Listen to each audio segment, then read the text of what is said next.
प्रभु को हम धन्यवाद देते हैं। प्रभु हम सबको फिर और एक बार उसके पास आने के लिए मौका दिया, अवसर दिया है। प्रभु को हम धन्यवाद देते हैं। प्रभु हमको सुरक्षा दे के रखा है, हम धन्यवाद देते हैं। प्रभु हमको आत्मिक जीवन में सजीव करके रखा है, हम प्रभु को धन्यवाद देते हैं। प्रभु की महिमा हो। आइए आज का ये सायंकाल आराधना को शुरू करते हुए हम एक छोटी सी प्रार्थना करें। पिता परमेश्वर, हम धन्यवाद देते हैं तेरे दया, तेरे अनुग्रह, तेरे करुणा के लिए। तो हम सबको पिता परमेश्वर सुरक्षा दे के रखा, हम सबको तू संभाला है, हर एक विषय में तू आशीषित किया है। और विशेष करके आज ये सायंकालीन प्रेयर मीटिंग में, आराधना में हमको शामिल होने के लिए तो अनुमति दिया है, हम धन्यवाद देते हैं। तेरे स्तुति धन्यवाद हम करते हैं क्योंकि तू महान परमेश्वर है, आश्चर्य काम करने वाला पिता परमेश्वर है। धन्यवाद देते हुए हमें प्रार्थना करते हैं पिता परमेश्वर, तू हम सब का पिता परमेश्वर, तू अनुग्रह प्रदान कर ताकि आज का ये इवनिंग वर्शिप सर्विस हम सब के लिए एक आशीष का कारण बन जाए। और हमारा जो ये योगदान पिता परमेश्वर हमारे आत्मिक जीवन के लिए, अभिवृद्धि के लिए और भी सहायक हो जाए, ये मैं निवेदन करता हूँ। प्रार्थना करता हूँ पिता परमेश्वर, जितने भाई बहन बच्चों ने आज ये विशेष आराधना में भाग लेंगे, सबको तू आशीषित कर, मैं निवेदन करता हूँ। विशेष करके तेरे दास पास्टर विनोद विश्वास को हम तेरे हाथ में सौंपते हैं पिता परमेश्वर। आत्मा रूपी परमेश्वर, पवित्र आत्मा तो उसके ऊपर तेरे आनंद दे पिता परमेश्वर, अवगान दे पिता परमेश्वर, उसके मुंह में पिता परमेश्वर गाने के द्वारा, वचन के द्वारा पिता परमेश्वर तू हम सबको आज आशीषित कर, ये हम निवेदन करते हैं। प्रार्थना करते हैं पिता परमेश्वर, जितने भाई बहन अभी ज्वाइन करने के लिए आ रहे हैं पिता परमेश्वर, सबको तू सहायता प्रदान कर ताकि हम सब मिलकर तेरे धन्यवाद करेंगे, स्तुति करेंगे और तेरे मुंह से हम तेरे वचन सुनेंगे। ये अनुग्रह तू प्रदान कर। आज का सबका इलेक्ट्रिसिटी को, मीडिया को और हर एक कनेक्टिविटी को हम तेरे हाथ में सौंपते प्रार्थना करते हैं पिता परमेश्वर। शैतान का हर एक कार्यक्रम को पिता परमेश्वर यीशु मसीह नाम से तू बांध दे पिता परमेश्वर, ताकि पिता परमेश्वर हम सब तेरे आराधना स्तुति तेरे महिमा के लिए हम कर पाएंगे। ये अनुग्रह प्रदान कर। हर एक विषय को तेरे हाथ में सौंपते हुए, विशेष करके अपने आप को तेरे हाथ में देते हुए, ये प्रार्थना हमारे उद्धार करता यीशु मसीह नाम से मांगते हैं, सुन और तो ग्रहण कर। आमीन।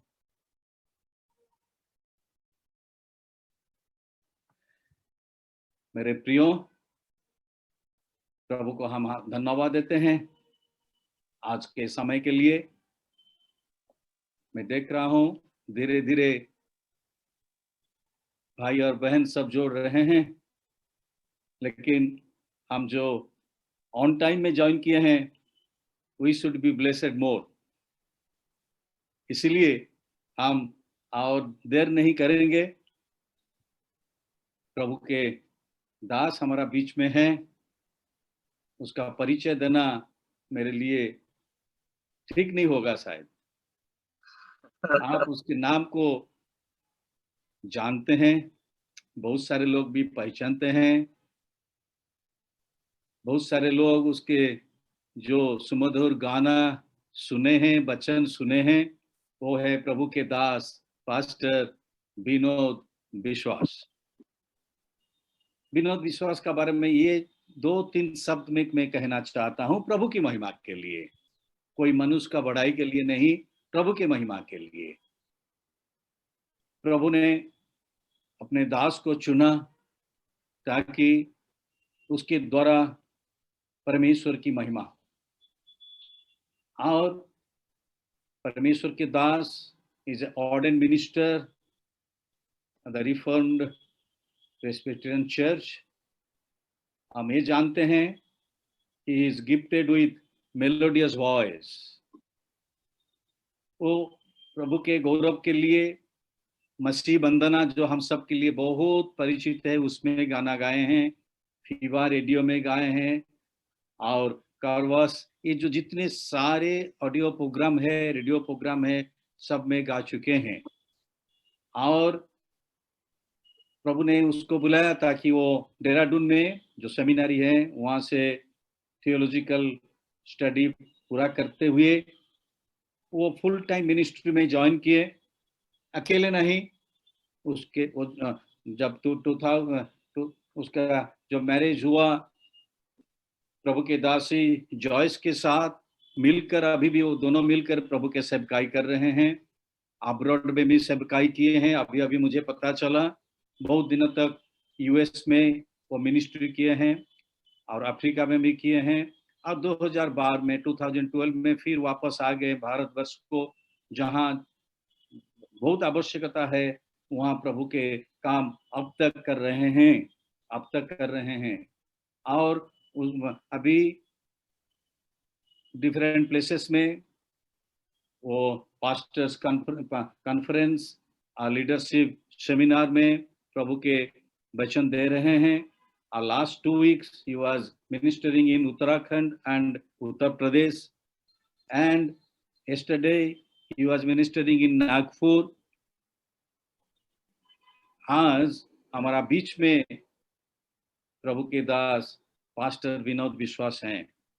ये प्रभु की एक आशीष हम सब के लिए, हमारा कलीसिया के लिए। प्रभु हमारा कलीसिया को इतना इतना प्रेम करते हैं कि बहुत सारे प्रभु के दास और दासी को वो दे देते हैं ताकि हमारा बीच में छोटा सा चर्च, लेकिन प्रभु ने हमको आशीषित किया है।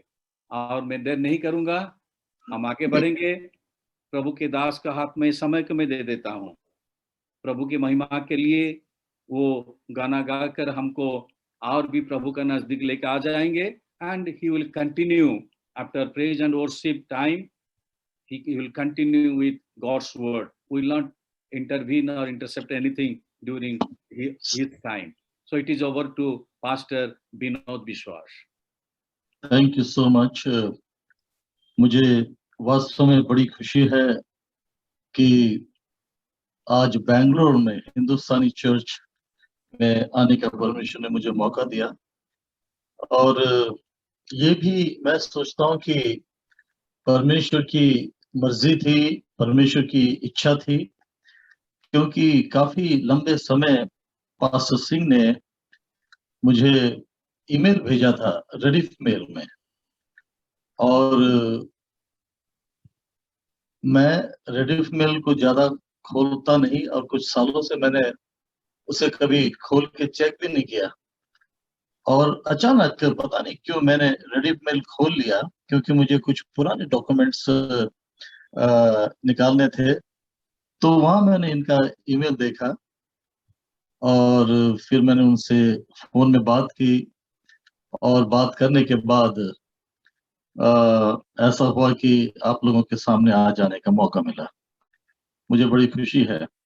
मैं जानना चाहूंगा पादी साहब से, वहां पे सब हिंदी बोलते हैं कि और कोई ऐसी भाषा के लोग हैं, थोड़े दो चार परिवार? सब हिंदी समझते हैं, बोलते हैं। अच्छा, comfortable with Hindi. Okay okay, तो मैं हिंदी में ही गाऊंगा। तो मैं एक भजन से शुरू करूंगा, और उसके शब्द हैं, सुमिरन कर मन ईशु नाम, ईशु नाम मीठा नाम, सुमिरन कर मन ईशु नाम। काफी साल पहले मेरी शादी भी नहीं हुई थी। हमारी टीम बॉम्बे में एक पब्लिक क्रूसेड के लिए गई थी। 4 दिन का क्रूसेड था। पहला दिन हो गया, दूसरा दिन हो गया, परमेश्वर बहुत अद्भुत तरीके से काम करने लगा, और बहुत से अन्य जाति के लोग मीटिंग में आते थे, हजारों की तादाद में। मीटिंग के बाद ऑल्टर कॉल होता था, जिसमें लोग अपना जीवन प्रभु को देते थे। और हमारी टीम में बड़े भारत के बड़े बड़े सिंगर्स थे जिनको आप जानते हैं। मेरी वाइफ की सबसे बड़ी बहन प्रभा तिमोथी, जिनका गाना आप रेडियो में सुनते थे, तेरी आराधना करूं, वो भी थी। और पास्टर बारनबास डेविड, जो एक बहुत उम्दे प्रचारक थे, वो भी थे, वो प्रचार करते थे। तीसरे दिन जब ऑल्टर कॉल हो रही थी, उस समय मैं कीबोर्ड बजा रहा था, म्यूजिक बजा रहा था ऐसे ही। तो एक बुजुर्ग आदमी ने, एक नॉन क्रिश्चियन बुजुर्ग आदमी ने मेरे पैर पे मारा। स्टेज 5-6 फीट ऊंचा था, तो उसने अपना हाथ बढ़ाया और मेरे पैर पे ऐसे मारा। मैंने नीचे देखा तो उसने मुझसे कहा, विश्वास भाई, यीशु का गीत गाओ। मैंने उससे कहा, भाई मैं तो रोज यीशु का ही गीत गा रहा हूं। वो कहने लगा, नहीं, सिर्फ यीशु का गीत, उसमें यीशु के अलावा और कुछ नहीं होना चाहिए, सिर्फ यीशु यीशु यीशु। तो मैंने कहा, मेरे पास तो ऐसा कोई गीत नहीं है जिसमें सिर्फ यीशु यीशु ही हो। वो बोलता, नहीं गाओ। मैंने कहा, आप एक काम कीजिए, कल की आखिरी मीटिंग है, आप मुझे एक दिन का मौका दीजिए। मैं कोई ऐसा गीत जो आपने कहा सिर्फ यीशु होना चाहिए और उसी के बारे में होना चाहिए और कुछ नहीं होना चाहिए, उसके यीशु के नाम के ऊपर गीत गाओ। तो मैंने कहा, ठीक है, तो मैं अभी जाऊंगा और देखूंगा, अगर कोई ऐसा गीत मिलेगा तो कल आखिरी दिन है, मैं जरूर कुछ ऐसा भजन गाऊंगा। मैं सुबह उठ गया और बहुत सोचने लगा, कौन सा भजन ऐसा है जिसमें सिर्फ यीशु का नाम हो। और मुझे कोई भी ऐसा भजन नहीं मिला जिसमें शुरू से लेकर सिर्फ यीशु और उसके काम का वर्णन हो, और वो भी भजन होना चाहिए। मैं चिंतित हो गया और सुबह सुबह 4 बजे उठ गया आखिरी दिन, और हारमोनियम पे बैठा। तो मुझे परमेश्वर ने बहुत अच्छा एक भजन दिया।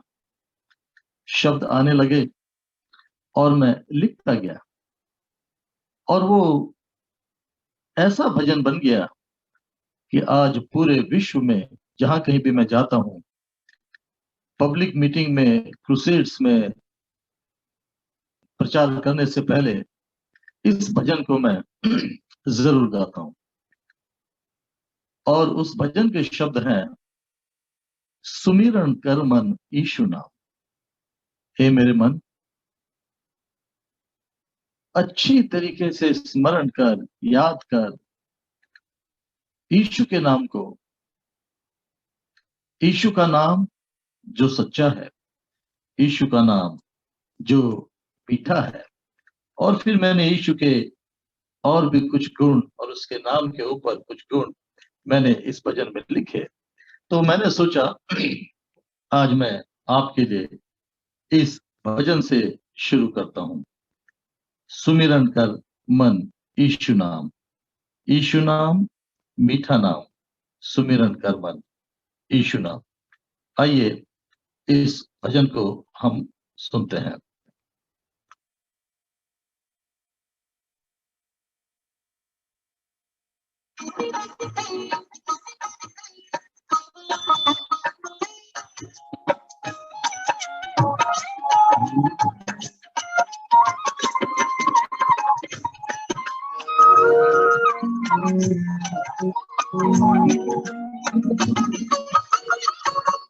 सुमिरन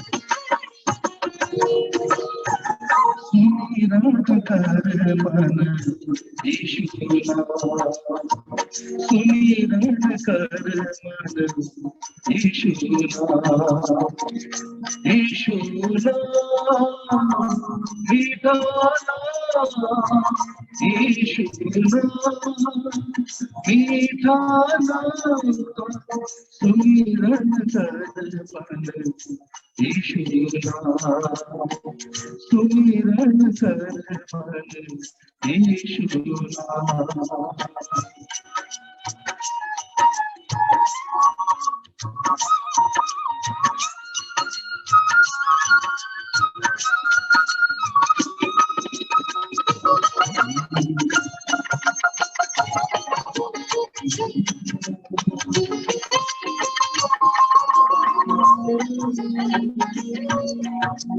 जग का एक उद्धार वही है, परमेश्वर का दान वही है। जग का एक उद्धार वही है, परमेश्वर का दान वही है। अंबर नीचे मानवता में कोई भी दूजा नाम नहीं है। नाम को लेने, नाम को लेने जीवन तरने तुमको ही बचाए। सुमिरन कर मन यीशु नाम, सुमिरन कर मन यीशु नाम।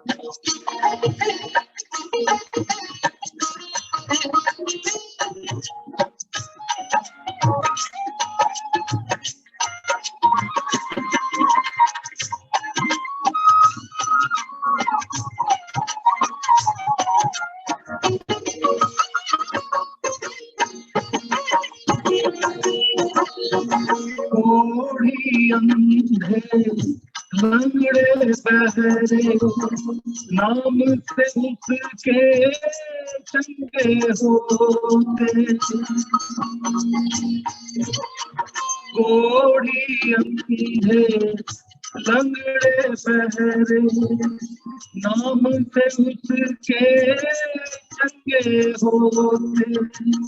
तू भी अपने जीवन के सब दुख संकट से मुक्ति कर ले। नाम को ले ले, नाम को ले ले, जीवन तर तुमको ही बचाए। सुमिरन कर मन यीशु नाम, सुमिरन कर मन यीशु जो विश्वास मसीह पर लाए,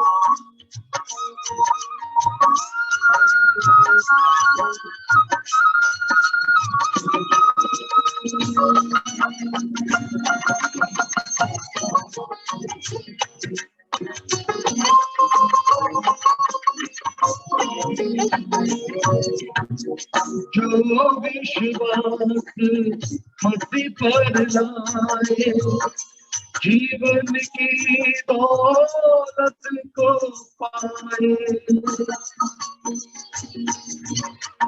जो विश्वास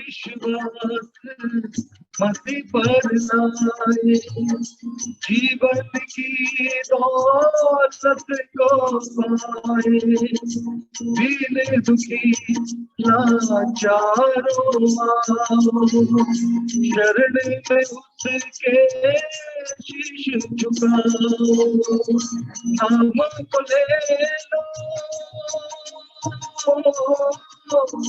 नाम को ले लो, जीवन तर लो तुमको ही बचाए। सुमिरन कर मन यीशु। कुछ लोग ओके, ठीक है ठीक है ठीक है। तो मैं अभी ठीक है, म्यूजिक ठीक है, लेकिन आपका वॉइस थोड़ा ब्रेक हो जाता है गाने का समय। अच्छा ठीक है, अभी ठीक है, अभी परफेक्ट है। ठीक है। एक और गीत मैं आप लोगों के लिए गाऊंगा, क्योंकि मुझे लगता है कि वोल्टेज कम होने के कारण, बैटरी पे चलने के कारण ट्रैक वो बजाना मुश्किल जा रहा। मैं तबले के साथ एक गीत गाऊंगा। अभी बीते हुए कुछ दिनों में या पिछले साल से हम लोग कोविड का सामना कर रहे थे और हमने अपने बहुत से लोगों को खोया भी है। और उसमें एक चीज और है और वो ये कि बहुत से लोग घबरा गए, अब क्या होगा, परिस्थिति इतनी खराब हो गई, अब क्या होगा। ये एक बहुत बड़ा टेंशन सब तरफ फैल गया। लेकिन हमने अपने जीवन में ये अनुभव किया कि परमेश्वर की उपस्थिति हमारे साथ रही और हम अभी भी जीवितों की जमीन पे जिंदा है। उसने हमें बचाया है, संभाला है। और सिर्फ इतना ही नहीं लेकिन उसने हमें हिम्मत दी, हम घबराए नहीं। और एक बात हमको समझ में आई कि जीवन में सब प्रकार के अनुभव आते हैं, लेकिन परमेश्वर अपने लोगों को कभी भी फेल होने नहीं देता। इस गीत में मैं आप लोगों के पास एक संदेश देना चाहता हूं और संदेश यह है, कितने भी तूफान आ जाएं, कितनी भी परिस्थिति खराब क्यों ना हो जाए, घबराना नहीं। हिम्मत करके बढ़ते चलना, बढ़ते जाना। बिना दुख के सुख नहीं, बिना फेलियर के विक्ट्री नहीं, और बिना दुख उठाए जीवन का महत्व भी नहीं, आनंद भी नहीं। और इन सारे अनुभव में परमेश्वर हमको एक अच्छा लेसन सिखाता है, जिंदगी के बारे में, हमारे बारे में और अपने बारे में भी। और सारी परिस्थिति में परमेश्वर हमको अपने स्वरूप में, अपने शेप में बनाता जाता है। तो इसके शब्द है, तूफानों से मत घबराना, हिम्मत करके बढ़ते जाना। दुख सहने से राहत होगी, मंजिल मंजिल चाहत होगी। नक्शे कदम पर बढ़ते जाना, हिम्मत करके बढ़ते जाना। आइए इसको सुनते हैं।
बढ़ते जाना, तूफानों से मत घबराना।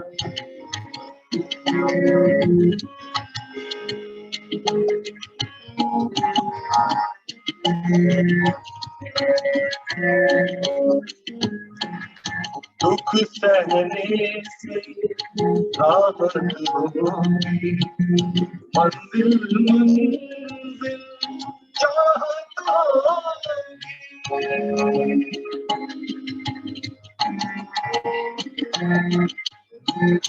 दुख सहने से राहत होगी, मंजिल मंजिल चाहत होगी। नक्शे कदम पर बढ़ते जाना, नक्शे कदम पर बढ़ते जाना, हिम्मत करके बढ़ते जाना, हिम्मत करके बढ़ते जाना। तूफानों से मत घबराना,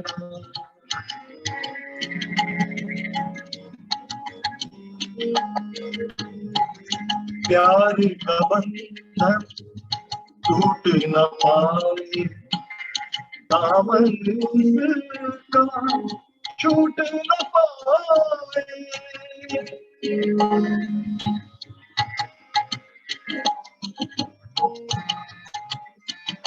प्यार का बंधन टूट न पाए, दामन का छूट न पाए। एक दूजे का साथ निभाना, एक दूजे का साथ निभाना, हिम्मत करके बढ़ते जाना, हिम्मत करके बढ़ते जाना। तूफानों से मत घबराना।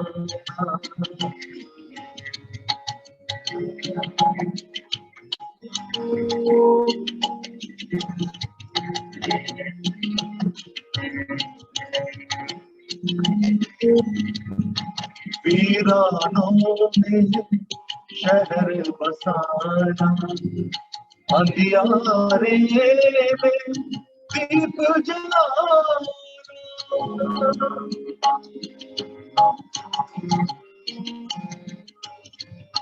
वीरानों में शहर बसाना, अंधियारे में दीप जलाना।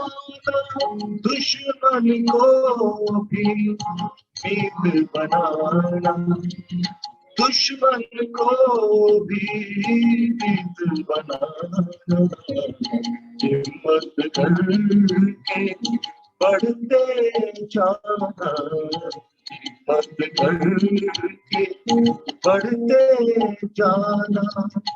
तूफानों से मत घबराना, तूफानों से मत घबराना। हिम्मत करके बढ़ते जाना, हिम्मत करके बढ़ते जाना, हिम्मत करके बढ़ते जाना।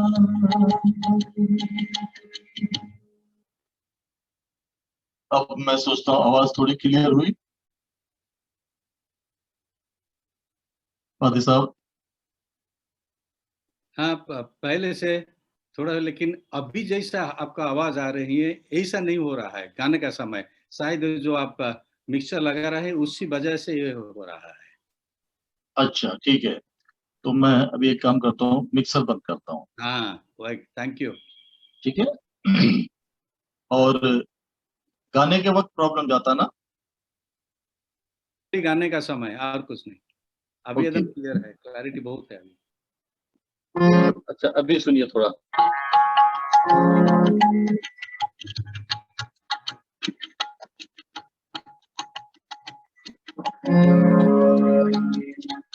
तूफानों से मत घबराना, हिम्मत करके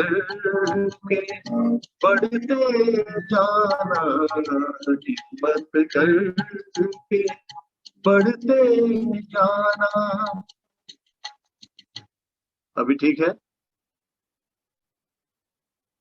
अभी आप थोड़ा सा बंद कर दीजिए, थोड़ा म्यूजिक को टोटली बंद करके गाइए तो अभी।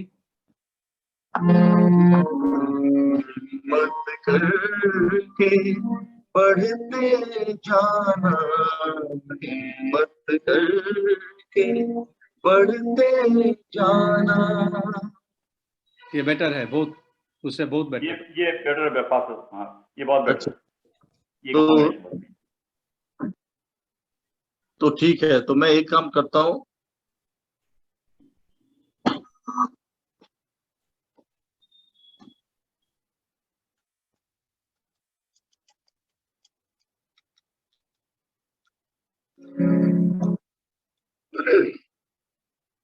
इन दिनों में काफी लोगों ने एक गीत को बहुत पसंद किया पूरे लॉकडाउन में। और वो गीत जो है परमेश्वर के वचन पर, जहां पौलुस कहता है, जो मुझ में है वो उनसे बढ़कर है जो इस संसार में है, और जो मुझ में है उसमें मैं सब कुछ करने की ताकत रखता हूं। इस पर आधारित ये गीत है, और मैं इसको आप लोगों के लिए गाऊंगा। और इसके शब्द हैं, हर बात को मैं कर सकता हूं, हर बात को मैं सह सकता हूं, मैं यीशु मसीह की कुव्वत से, सामर्थ से हर आफत से लड़ सकता हूं। आफत, समस्या, प्रॉब्लम्स, हर चीज से मैं लड़ सकता हूं। और इन्हीं वचन के ऊपर ये आधारित है गीत जो मैं अभी आप लोगों के लिए गाने जा रहा हूं। हर बात को मैं कर सकता हूं, हर बात को मैं सह सकता हूं, मैं यीशु मसीह की कुव्वत से हर आफत से लड़ सकता हूं।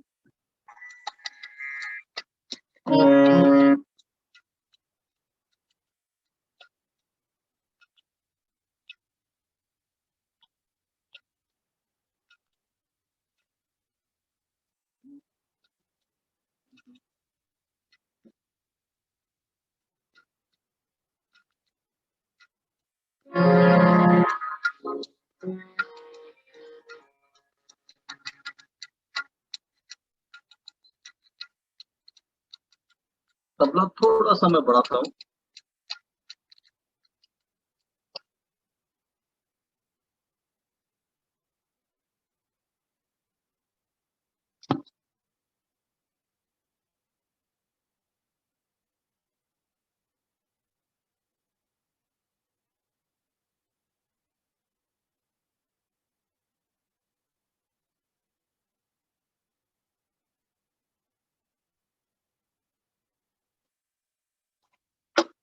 थोड़ा सा मुझे तबला सुनने के लिए बिल्कुल जरा सा मैं बढ़ाता हूं, क्योंकि फिर मुश्किल जाएगा।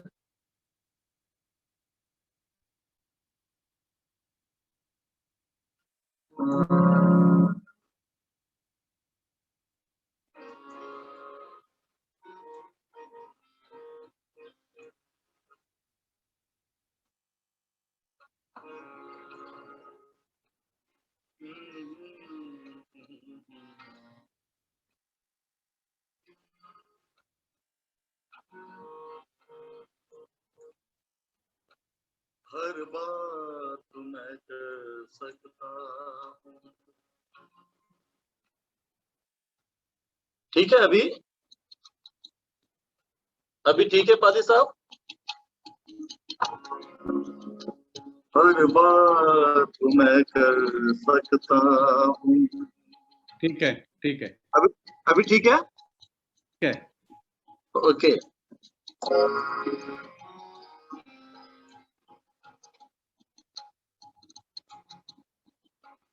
हर बात मैं कर सकता हूँ, हर बात मैं कर सकता हूँ, हर बात मैं सह सकता हूँ, हर बात मैं कर सकता हूँ, हर बात मैं सह सकता हूँ। मैं यीशु मसीह की कुव्वत से, मैं यीशु मसीह की कुव्वत से हर आफत से लड़ सकता हूँ, हर बात मैं कर सकता हूँ, हर बात मैं सह सकता हूँ, हर बात मैं कर सकता हूँ।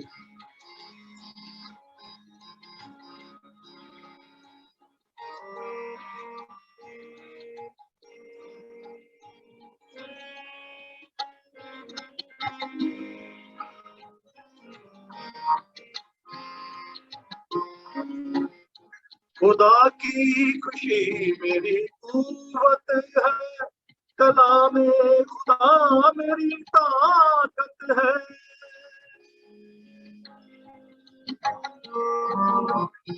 खुदा की खुशी मेरी कुव्वत है, कलामे खुदा मेरी ताकत है, कलामे खुदा मेरी ताकत है। मैं यीशु मसीह की कुव्वत से, मैं यीशु मसीह की कुव्वत से हर ताकत से लड़ सकता हूँ, हर बात मैं कर सकता हूँ, हर बात मैं सह सकता हूँ, हर बात मैं कर सकता हूँ।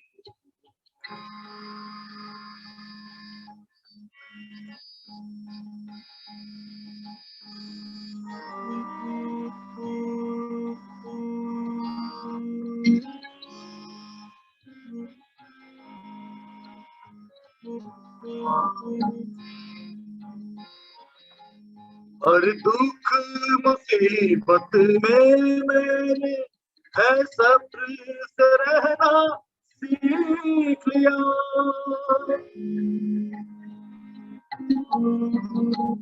हर दुख मुसीबत में मैंने है सब्र से रहना सीख लिया, है सब्र से रहना सीख लिया। मैं यीशु मसीह की कुव्वत से, मैं यीशु मसीह की कुव्वत से हर मंजिल को पा सकता हूँ, हर बात मैं कर सकता हूँ, हर बात मैं सह सकता हूँ, हर बात मैं कर सकता हूँ।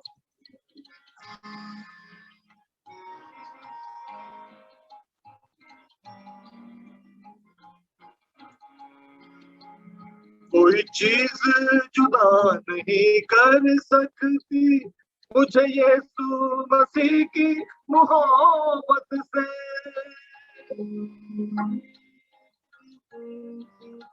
कोई चीज जुदा नहीं कर सकती मुझे यीशु मसीह की मोहब्बत से, मुझे यीशु मसीह की मोहब्बत से, मंसूर खुदा के फजल से, मंसूर खुदा के फजल से मैं मौत से भी लड़ सकता हूँ, हर बात मैं कर सकता हूँ, हर बात मैं सह सकता हूँ, हर बात मैं कर सकता हूँ, हर बात मैं सह सकता हूँ। मैं यीशु मसीह की कुव्वत से, मैं यीशु मसीह की कुव्वत से हर आफत से लड़ सकता हूँ, हर बात मैं कर सकता हूँ।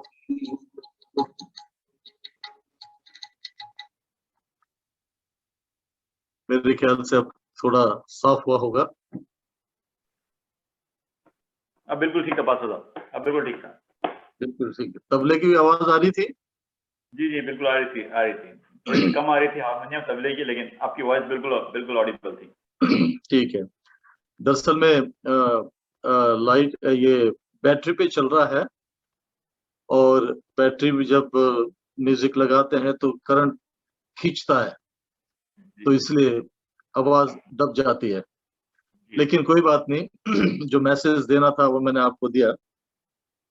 आज थोड़ी देर के लिए मैं परमेश्वर के वचन से आप लोगों के साथ शेयर करूंगा, और फिर उसके बाद एक बहुत ही अच्छा गीत आप लोगों के लिए मैं गाऊंगा। मेरे साथ निकालेंगे रोमियो की पत्री, उसका 6वां अध्याय। रोमियो उसका 6वां अध्याय, और पहले वचन से लेकर तो 5 वचन तक।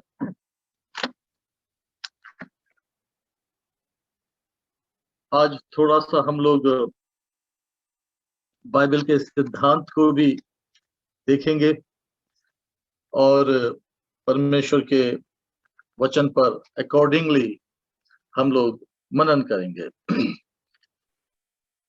रोमियो 6वां अध्याय और उसके पहले वचन से लेकर 5 वचन तक।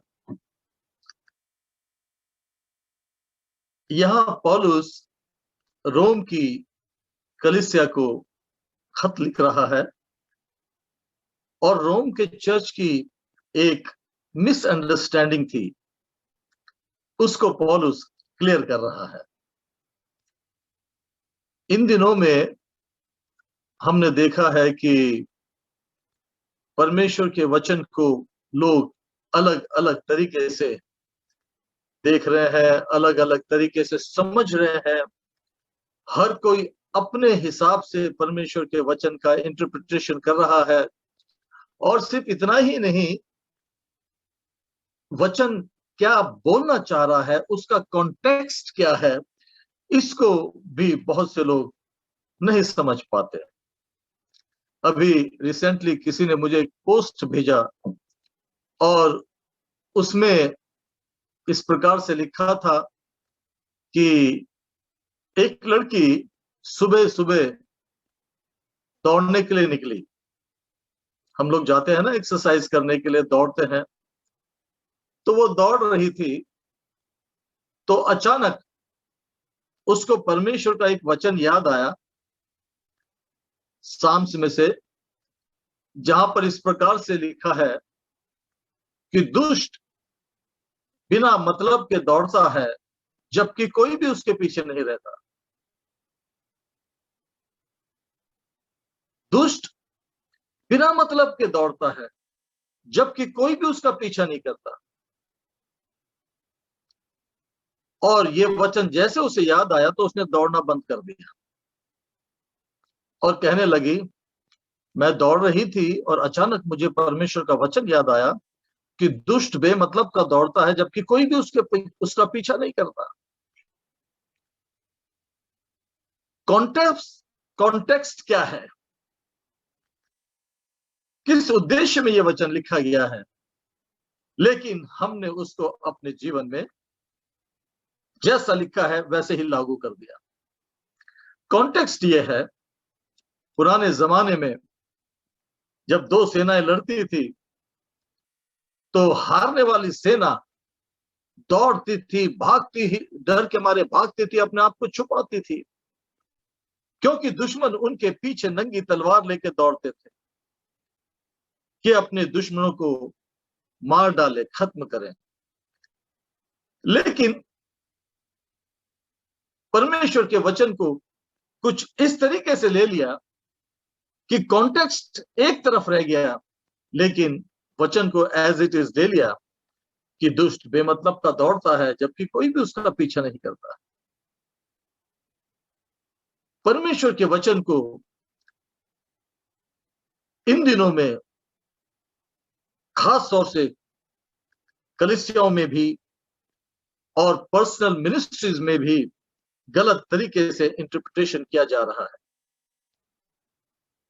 पौलुस के समय में रोम की कलीसिया में भी परमेश्वर के वचन को इसी तरह से देखा गया। यदि आप अर्ली चर्च के इतिहास को देखेंगे, शुरू के जो चर्चेस थे, वहां पर बहुत सी चीजें जो ज्ञानवाद लोग थे, जिसको हम लोग इंग्लिश में बोलते हैं नॉस्टिक्स, जो नॉस्टिसिज्म फैलाते हैं, जो ज्ञानवाद फैलाते हैं, पुराने समय में कलीसिया में साधारण लोग हुआ करते थे, और यदि उनमें कोई थोड़ा बुद्धिमान होता, वो परमेश्वर के वचन को पढ़ता और उसको गलत तरीके से लोगों के सामने लेके आ जाता था। और उन्होंने परमेश्वर के वचन को अपनी बुद्धि के द्वारा पढ़ करके उसका गलत ही मतलब लोगों के सामने रख दिया। परमेश्वर और उसके वचन की एक अलग इमेज कलीसिया के सामने रख दी। उनकी विचारधारा में एक विचारधारा ये भी थी कि पुराने नियम का परमेश्वर इंफीरियर था और नए नियम का परमेश्वर सुपीरियर था। मतलब जो परमेश्वर पुराने नियम में था वो बड़ा इंफीरियर था, नए नियम के परमेश्वर की तुलना में वो थोड़ा नहीं, काफी छोटा था। क्योंकि पुराने नियम का परमेश्वर कहता है आंख के बदले आंख और दांत के बदले दांत। मतलब यदि किसी ने तेरी आंख फोड़ी है तो तू भी उसकी आंख फोड़ दे। यदि तेरा किसी ने मुक्का मार के दांत तोड़ा है तो तू भी उसका दांत तोड़ दे। उन्होंने इस प्रकार से इसको समझा और लोगों के मन में इस बात की फीलिंग डाल दी कि पुराने नियम का जो परमेश्वर था वो इंफीरियर था, वो छोटा था, लेकिन नए नियम का परमेश्वर महान बड़ा है। क्योंकि वो कहता है यदि तेरे दाहिने गाल पे किसी ने चाटा मारा है तो उसके सामने तू बायां भी फेर दे। अपने दुश्मनों से अपने समान प्रेम रख, तो माफ कर। लेकिन जो कॉन्टेक्स्ट है, जिस कॉन्टेक्स्ट में पुराने नियम में परमेश्वर ने कहा आंख के बदले आंख और दांत के बदले दांत, इस बात को कलीसिया में, अर्ली चर्च में, प्राचीन कलीसियाओं में लोग नहीं समझ पाए। परमेश्वर ये बोलना चाहता था जिसका जितना नुकसान हुआ है उसकी उतनी ही भरपाई की जाए। अगर किसी के द्वारा किसी का एक बैल मरा है तो उसको एक बैल दिया जाए। यदि थोड़ा नुकसान हुआ है तो थोड़ी ही भरपाई की जाए, ज्यादा नुकसान हुआ तो ज्यादा भरपाई की जाए। लेकिन प्राचीन के जो ज्ञानवादी लोग थे, जो नॉस्टिक्स लोग थे, उन्होंने परमेश्वर को अपनी बुद्धि के अनुसार बदल दिया। और उसी का एक रूप हम यहां पर रोमियो 6वें अध्याय में भी देखते हैं। पौलुस के समय में पौलुस यहां पर इस प्रकार से लिखता है, सो हम क्या कहें, क्या हम पाप करते रहें कि अनुग्रह बहुत हो?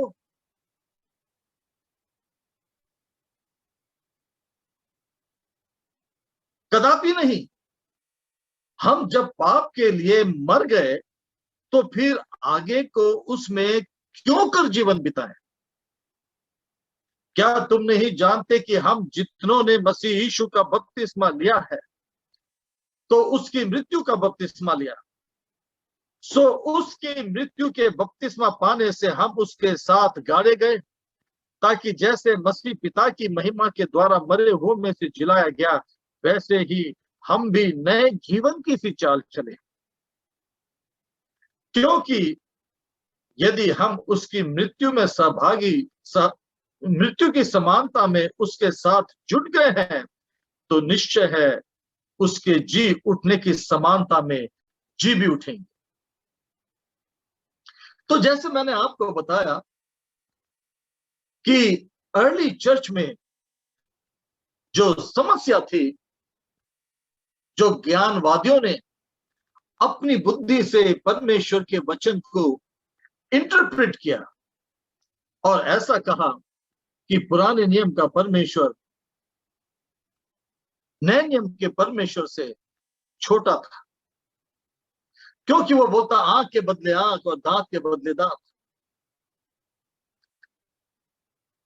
उन्होंने इसको इस प्रकार से इंटरप्रेट किया कि अगर तेरे गाल पे किसी ने चाटा मारा तो तू भी मार, जो तेरे साथ जैसा व्यवहार करता है उसके साथ वैसा ही व्यवहार कर। और यहां पर भी पौलुस ठीक उसी प्रकार की सिचुएशन को डील कर रहा है। यदि आप 6वें अध्याय के पहली लाइन को पढ़ें तो वहां पर ऐसा लिखा है, सो हम क्या कहें, क्या हम पाप करते रहें? ये आर्गुमेंट जो है ये 5वें अध्याय के साथ जुड़ा हुआ है, क्योंकि 5वें अध्याय में पौलुस 20वीं आयत में कहता है, और व्यवस्था बीच में आ गई कि अपराध बहुत हो, और जहां अपराध बहुत हो, जहां अपराध बहुत हुआ, वहां अनुग्रह उससे भी गुना अधिक बढ़ा। क्या लिखा है? और व्यवस्था बीच में आ गई कि अपराध बहुत हो, परंतु जहां पाप बहुत हुआ, वहां अनुग्रह उससे भी कई गुना अधिक हुआ। इस वचन को उन ज्ञानवादियों ने अपनी इच्छा के अनुसार तोड़ मरोड़ दिया और क्या कहने लगे, अरे वाह, ये तो बड़ी अच्छी बात है, व्यवस्था आ गई। व्यवस्था मतलब नियम, कानून।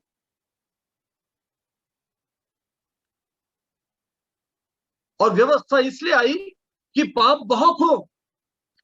हमारे देश में क्या ऐसी कोई व्यवस्था आती है किसी देश में कि अधर्म और क्राइम बहुत हो? बिल्कुल नहीं।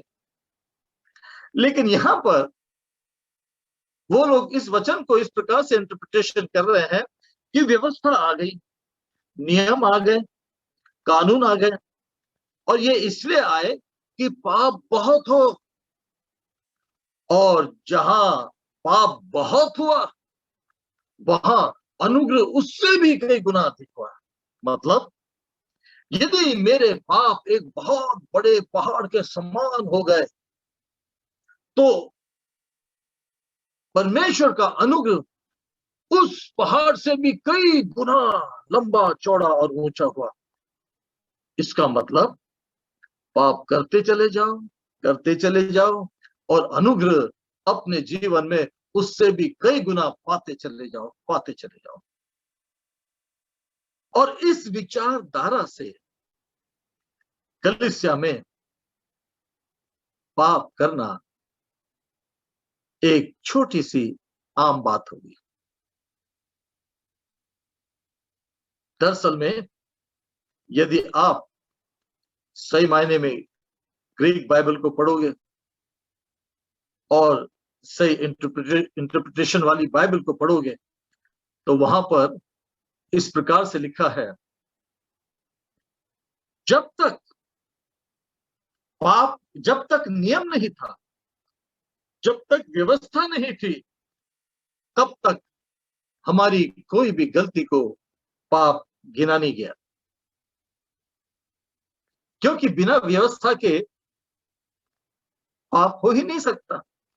व्यवस्था नहीं, नियम नहीं तो नियम का तोड़ना भी नहीं, और नियम का अगर तोड़ना नहीं तो उसका दंड भी नहीं। उदाहरण के तौर पे, मेरे घर के सामने अभी तक ट्रैफिक लाइट नहीं है।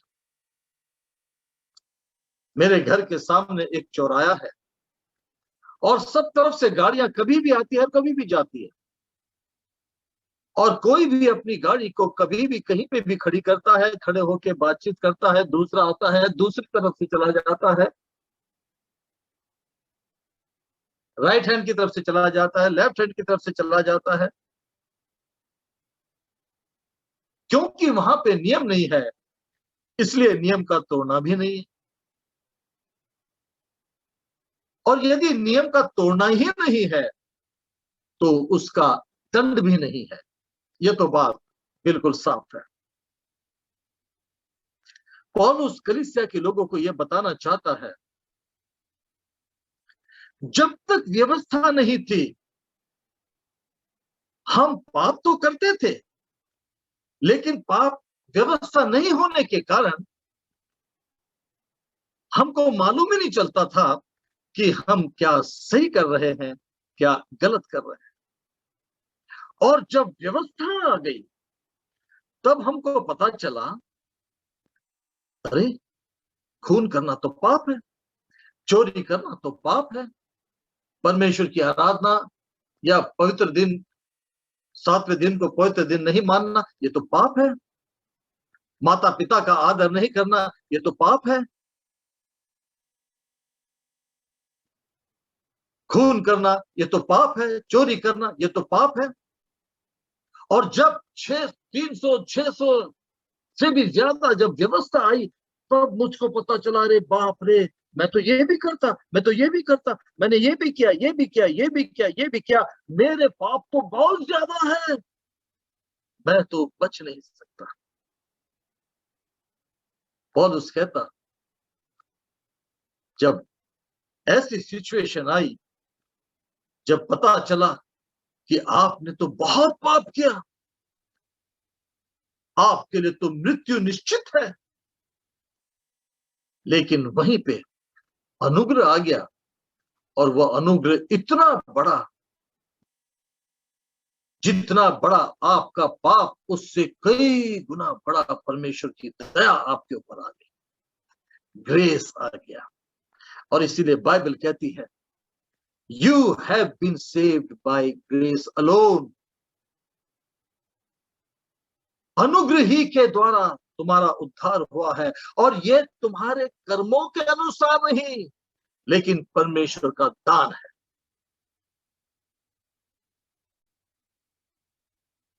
पौलुस यहां पर जो सबसे पहली बात हमको समझाता है और सिखाता है, वो ये है कि हमको इस सच्चाई को जानने की आवश्यकता है कि हम किस प्रकार की जिंदगी और किस प्रकार की विचारधारा से मसीह जीवन में आगे बढ़ रहे हैं।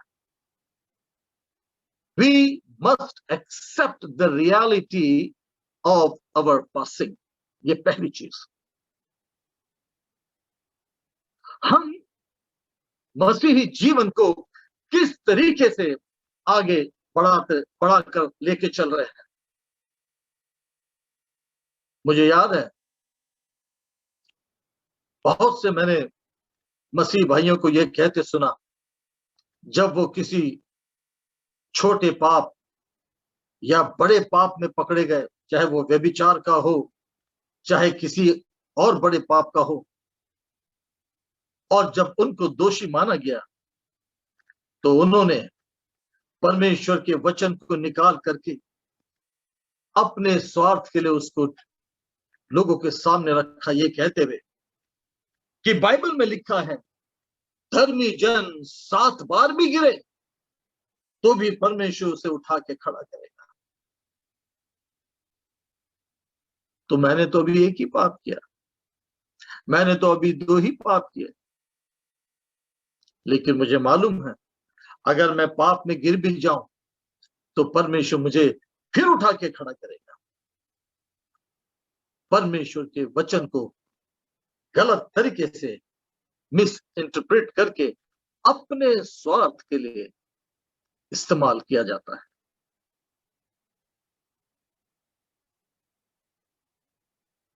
कलीसिया में देखो, बहुत सी छोटी छोटी जो मंडियां हैं, जब भी वहां पर कोई भी जाता है तो वहां पर वही वचन प्रचार किया जाता है जिससे प्रचार करने वाले को फायदा है। उसकी जो भी नीड है उसी पर आधारित वचन निकाला जाएगा और उस वचन को उसी आधार पर रख करके बोला भी जाएगा। एक दिन मुझे फोन आया कहीं से कि पास्टर साहब, आप हमारे घर में प्रेयर मीटिंग शुरू कर सकते हैं।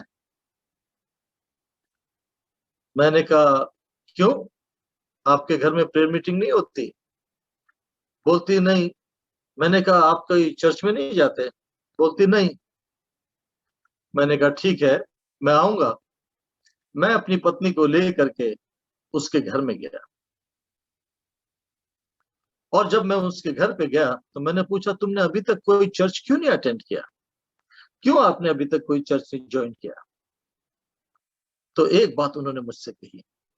वो बोली, पास्टर साहब, हर हफ्ते हम पैसा दे दे के थक गए।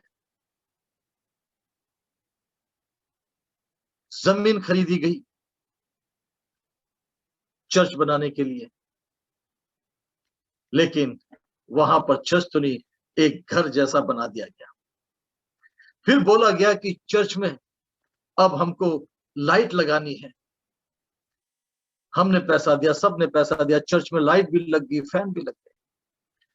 फिर हमसे कहा गया चर्च में पाइपलाइन लगानी है पानी के लिए, टॉयलेट बाथरूम बनाना है, उसके लिए भी हमने पैसा दिया, पाइपलाइन भी लग गई। और फिर कहा अब चर्च के लिए हमको दरिया खरीदनी है, चर्च के लिए साउंड सिस्टम खरीदना, चर्च के लिए खरीदना चाहिए।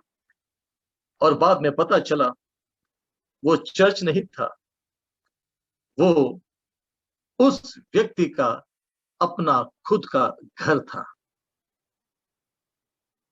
परमेश्वर के वचन को ट्विस्ट कर करके हम लोगों ने बहुत सी बार वो किया जो हमें नहीं करना चाहिए था।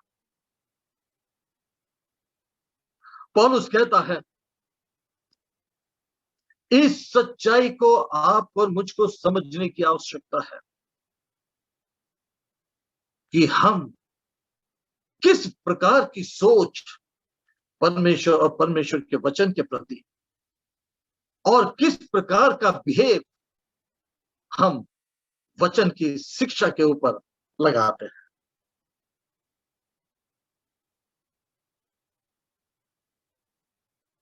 हम परमेश्वर के भवन में भी अगर जाते हैं, हमारी क्या सोच होती है, हमारी क्या समझ होती है? एक छोटी सी एक घटना बताता हूं मैं। एक प्रचारक ने मुझे बताई कि एक बार दो स्त्रियां नल के ऊपर पानी के लिए झगड़ रही थी। संडे का दिन था। आपको मालूम है शहरों में और गांव में दिन में सिर्फ 2 बार पानी आता है। लोग अपने अपने बर्तनों को नल के सामने लंबी कतार में रख देते हैं और वहां पर झगड़े भी बहुत होते हैं। संडे का दिन था। सुबह सुबह सारी औरतें पानी भरने के लिए आई। झगड़ा होने लगा 2 स्त्रियों में। उनमें से एक क्रिश्चियन थी जो झगड़ रही थी। अचानक चर्च की घंटी बज गई और जैसे चर्च की घंटी बजी तो उसे याद आया, अरे चर्च की घंटी बज गई, चर्च जाना है।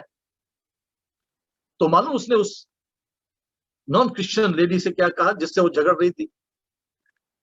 अभी तो चर्च जा रही हूं, चर्च से आके बताती हूँ।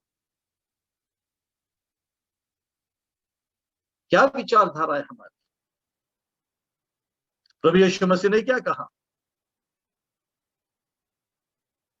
परमेश्वर का वचन क्या कहता है? जब तू परमेश्वर की उपस्थिति में जाए, जब तू परमेश्वर की उपस्थिति में अपनी भेंट चढ़ाने के लिए जाए, मिन्नत करने के लिए जाए, और तुझे याद हो, तुझे स्मरण आए, अरे फलाने के साथ मेरा रिश्ता सही नहीं है, मेरा मन उसके प्रति खराब है, उसके और मेरे बीच में झगड़ा हो गया है, अपनी भेंट को वहीं छोड़, पहले दौड़ करके जा और उसके साथ सुलह कर, उससे माफी मांग, उसके गले लग, उसको चूम, उसको इस बात की पूरी समझ दे कि मैं तुझसे बहुत प्रेम करता हूं, और तब आ और अपनी भेंट परमेश्वर के सामने चढ़ा, और तभी तेरी भेंट ग्रहण की जाएगी। लेकिन हमारी विचारधारा कैसी है? हम अपने स्वार्थ के लिए परमेश्वर के वचन को तोड़ मरोड़ देते हैं। मुझे नहीं मालूम आपने कभी दो मसीही भाइयों के झगड़े देखे होंगे। परमेश्वर के वचन को इतना जानते हैं वो, जब झगड़ते हैं तो क्या कहते हैं? देख बाइबल में ऐसा लिखा है। दूसरा बोलता है तो बाइबल में ऐसा भी लिखा है, तूने मुझे क्यों मारा? वो कहता बाइबल में लिखा है कि सताव होगा। हरिद्वार में ऐसा ही हुआ। कुंभ का मेला था, हम सेमिनरी में थे, और कुंभ के मेले में हम प्रैक्टिकल वर्क करने के लिए गए, और हमारे साथ एक केरला का स्टूडेंट था, जोस केपी,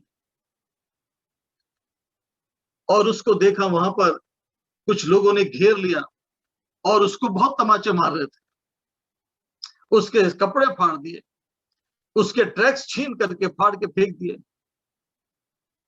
और उसको चैपट मारते जा रहे, चाटा मारते जा रहे, और कह रहे तुम्हारे यीशु ने कहा ना, एक गाल पे चाटा मारा तो दूसरा भी फेर दे, और इधर मारता कोई दूसरा इधर मारता।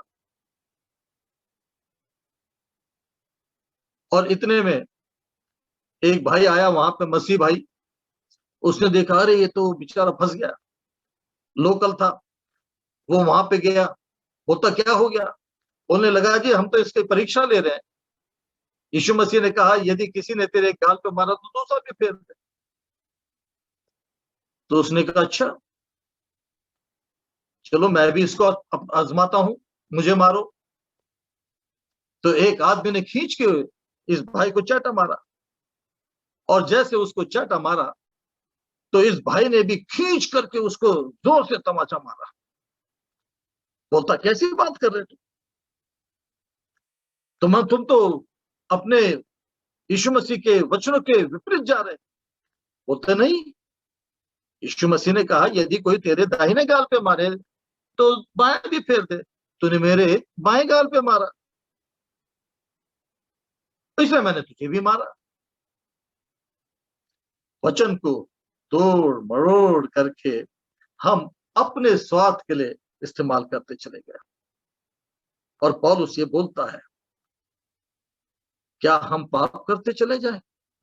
जो एक बार पाप के लिए मर गया है वो क्यों कर इस प्रकार की जिंदगी बिताएगा? क्या लिखा हुआ है रोमियो 6वां अध्याय उसके 14 वचन में, और तुम पर पाप की प्रभुता नहीं होगी क्योंकि तुम व्यवस्था के अधीन नहीं वरन अनुग्रह के अधीन हो। You are dead to sin, तुम मर चुके हो पाप के लिए, और जो मर गया है पाप के लिए वो अब वो काम नहीं करेगा जो वो पाप की दशा में करता है। सो सबसे पहली चीज we must accept the reality of our passing. दूसरी बात यहां पौलुस आपको मुझको समझाना चाहता है वो ये,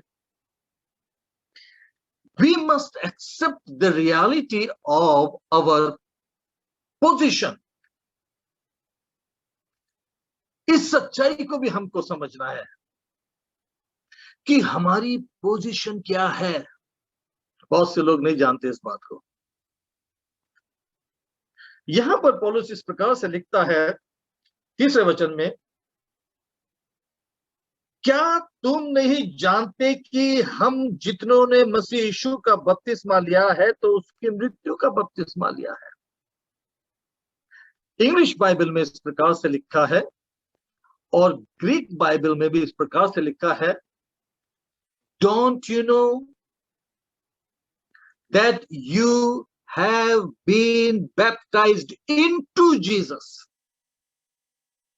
है ना? ऐसे लिखा है इंग्लिश बाइबल में। क्या लिखा है यहां पे? Or do you not know that all of us who have been baptized into Jesus, मतलब आपको और मुझको मसीह यीशु में डुबोया गया है। हम खुद नहीं डूबे, लेकिन किसी ने हमको लिया, विनोद विश्वास को लिया और मसीह यीशु में डुबोया गया है। We have been baptized into Jesus, and we should be remain baptized into Jesus. बपतिस्मा क्या है? बाइबल में शब्द आया है बपतिस्मा, ग्रीक भाषा में आया बैप्टिजो। बैप्टिजो क्या है? अब मैं आपको एक्सप्लेन करता हूं। मान लिया मेरे हाथ में एक गिलास है पानी का भरा हुआ,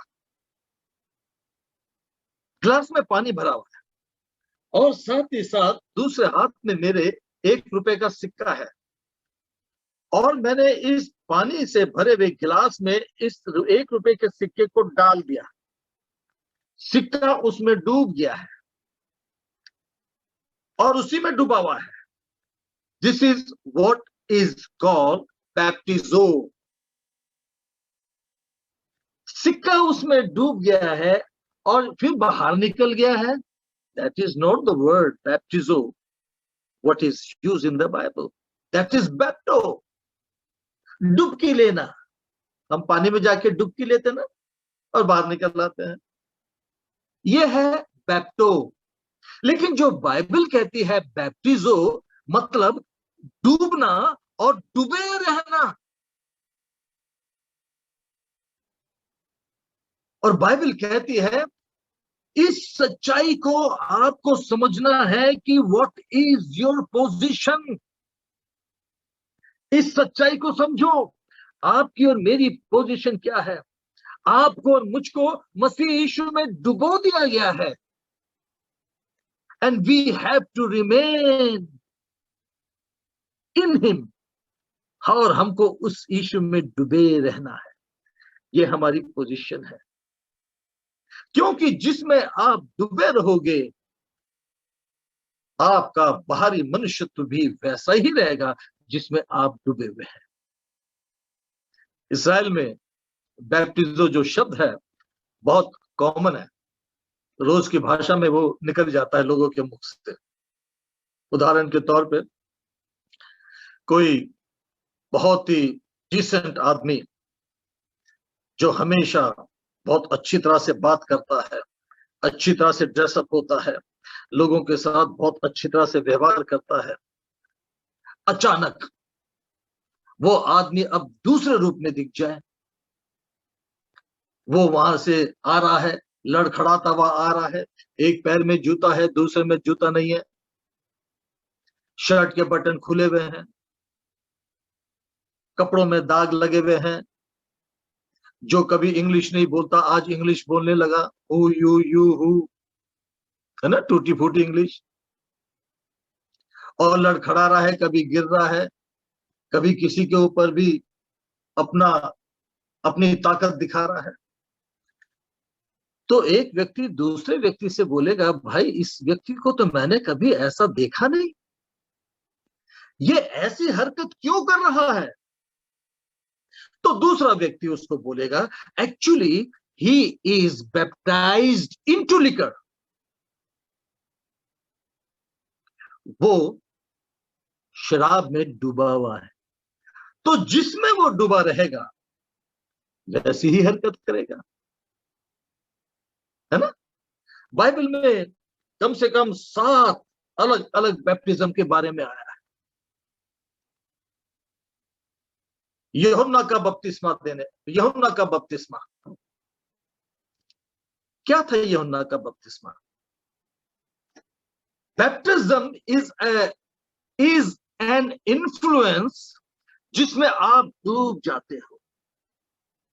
यीशु मसीह का बपतिस्मा जिसमें आप डूब जाते हो, जिसकी शिक्षा और जिसके वचनों में आप डूब जाते हो और उसके पीछे चलने लगते हो।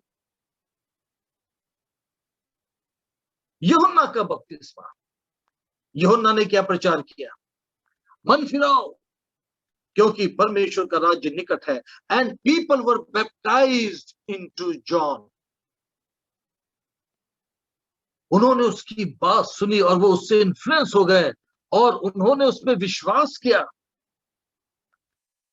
कि स्वर्ग का राज्य निकट है। मूसा का बपतिस्मा, है ना, लिखा है मूसा का बपतिस्मा। उन्होंने जंगल में, निर्गमन लिखा, जंगल में उन्होंने उस समुद्र में मूसा का बपतिस्मा लिया। What was that?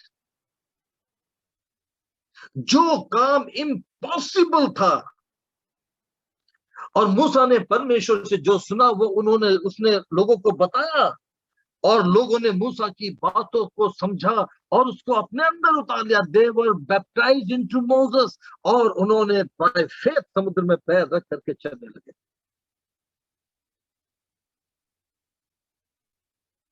यीशु मसीह का बपतिस्मा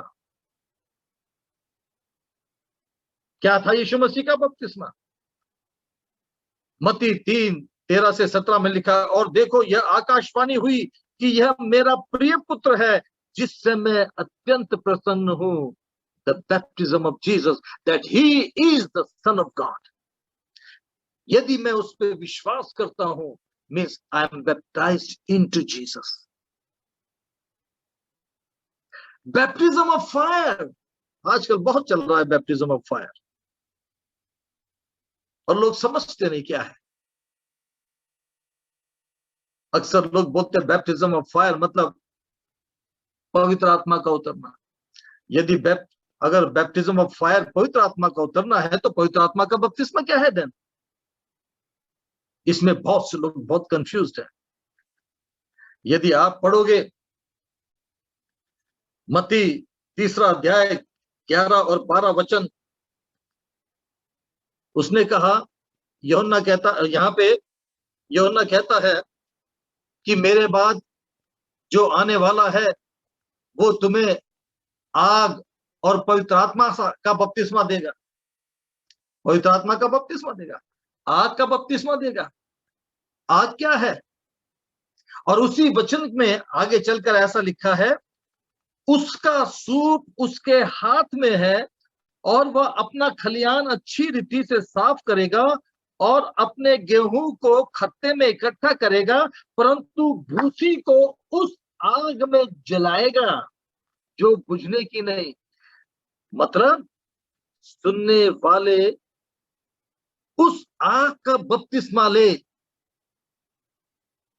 means they must understand that if we are not saved, if we don't believe, यदि हम परमेश्वर के विरुद्ध चलेंगे तो हम उस नरक कुंड की अग्नि में जलेंगे। उससे वो इन्फ्लुएंस करेगा ताकि हम उस पर विचार करें। पवित्र आत्मा का बपतिस्मा, क्रूस का बपतिस्मा, है ना, कई बहुत कम से कम 7 है। पवित्र आत्मा का बपतिस्मा है, क्रूस का बपतिस्मा। यीशु ने कहा, क्या जहां मैं जा रहा हूं वहां तू जाएगा? क्या जो बपतिस्मा मैं लेने पर तू लेने पर है? बैप्टिज्म मीन्स जिसमें तुम डूब जाते हो। जैसे आप मेरी बातें सुन रहे हैं, यदि आप मेरी बातों को ग्रहण करके उसमें डूब जाते हैं, you have been baptized into Vinod Vishwas. पौलुस कहता है अपनी पोजीशन को समझो। आप और मैं, we have been baptized into Jesus. हम मसीह यीशु में डूबे हुए हैं। ही सेड, मैं वो हूं, मैं परमेश्वर का पुत्र हूं। उसने कहा जिसके बारे में लिखी वो मैं हूं। उसने कहा मैं ही मार्ग हूं, मैं ही सत्य हूं, मैं ही जीवन हूं, पुनरुत्थान और जीवन मैं हूं।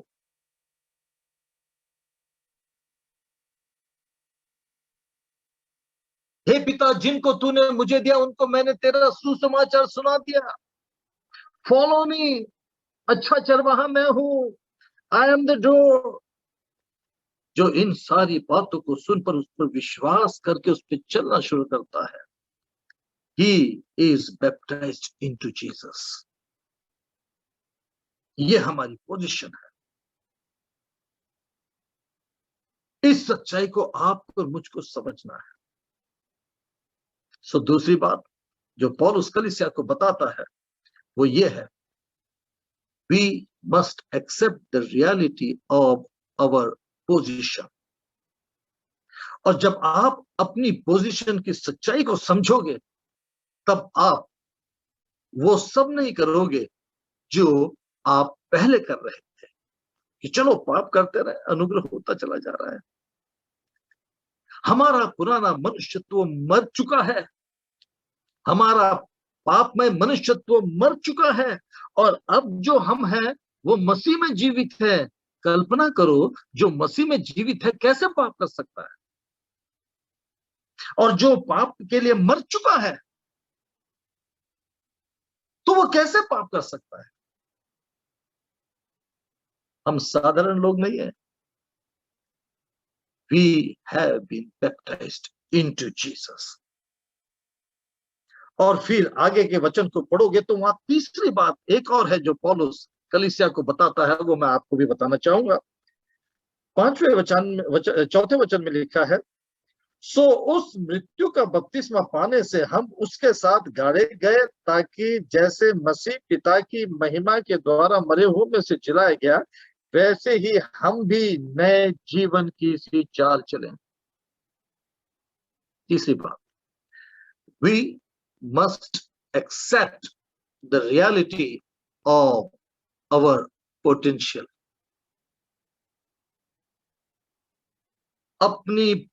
मेरे पास जो पोटेंशियल है उसकी सच्चाई को भी आपको और मुझे समझना चाहिए। हमारी योग्यता, हमारा पोटेंशियल, हम साधारण लोग नहीं है भाई। पौलुस बिल्कुल साफ बोलता है कि हमने प्रभु यीशु मसीह के साथ पार्टनरशिप की है।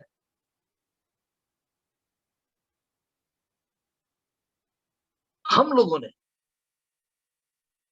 जब मसीह क्रूस के ऊपर मरा तो विनोद विश्वास यीशु के साथ क्रूस के ऊपर मरा।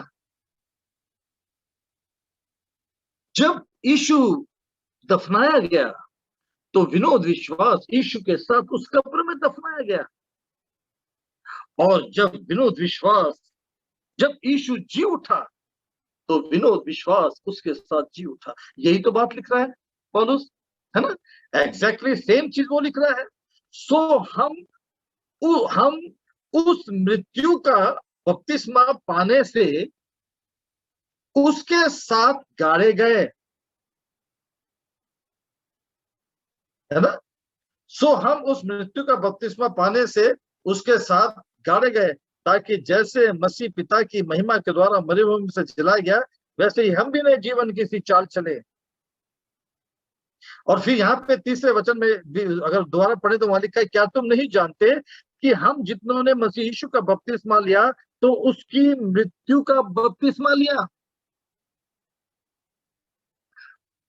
विरोध विश्वास का पुराना मनुष्यत्व जो था वो क्रूस पर लटका दिया गया यीशु के साथ, और पुराना मनुष्यत्व विनोद विश्वास का उसके साथ दफन हो गया।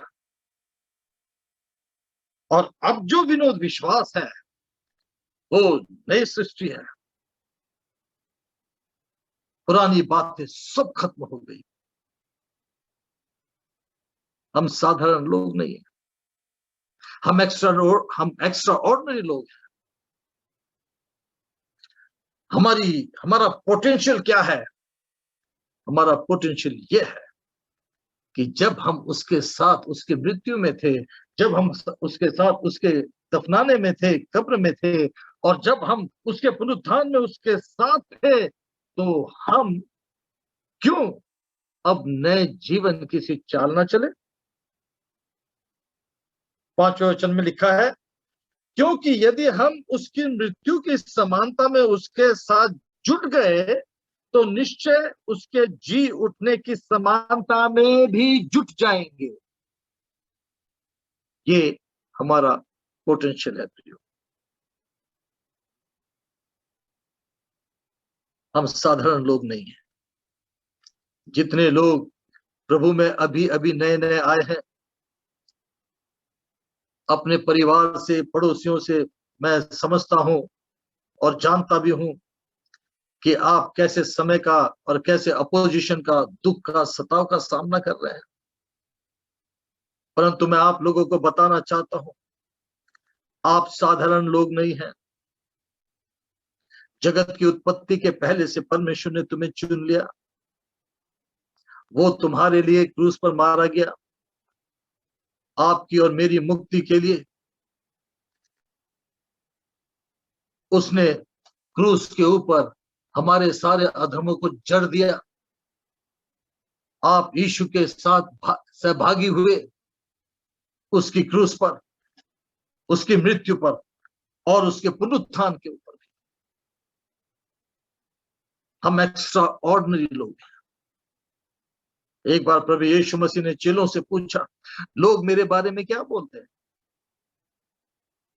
किसी ने कहा कोई एलिया बोलता, कोई यूहन्ना बोलता है, कोई यिर्मयाह बोलता है, कोई ये बोलता है, कोई वो बोलता है।